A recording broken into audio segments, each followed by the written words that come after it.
And done. Oh, what'd you finish? What? Oh, I just read 28 books in 28 days. I'm writing all of the things I learned. That's pretty impressive. What'd you learn about? Oh, I learned about a lot of different places and times. Oh, so you were reading history? Well, not history per se. Okay, so what were you reading? Kind of like historical fiction. Okay, so wait, then what did you learn? I think my biggest takeaway was that that really is one magic treehouse.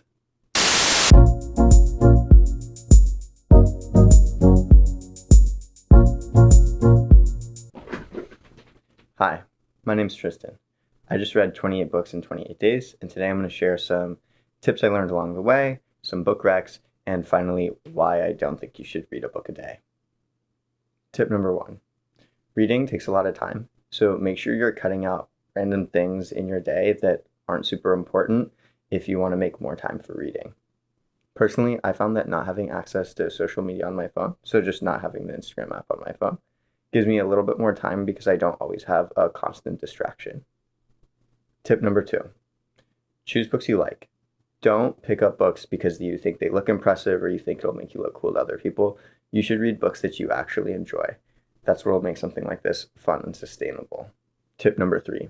Short books don't hurt. I hadn't been reading a lot before this, so it really helped to build up my momentum by reading shorter books that I could finish quite quickly.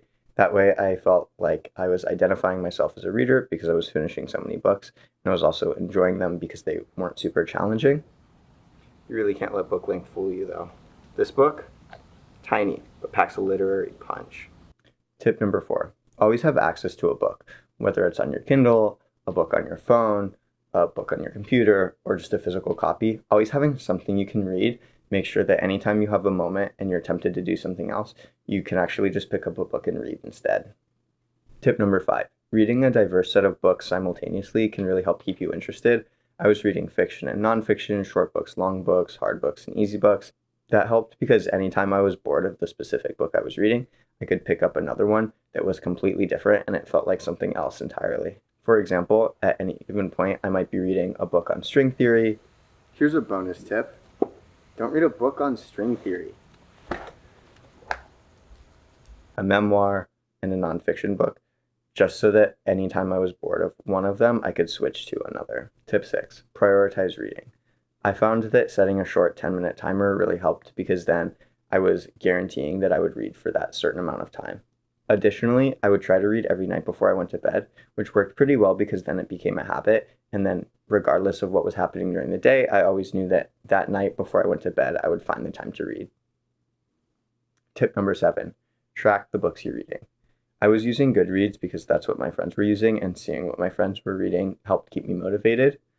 It was also really helpful to write book reviews because I would consolidate all of the things I learned, and also I had a place to look back to remember what I liked and disliked about the books I was reading at the time. The 2 books that I'd recommend from this reading challenge would be To Be Taught If Fortunate by Becky Chambers and The Art Thief by Michael Finkel. To Be Taught If Fortunate is a short sci-fi novella, so it's a pretty easy read, and it's just about these 4 astronauts who are out exploring the universe. The Art Thief chronicles one of the most prolific art thieves in history. He stole like $2 billion worth of art and never tried to sell the art, so he's kind of an interesting character. It's a really good read.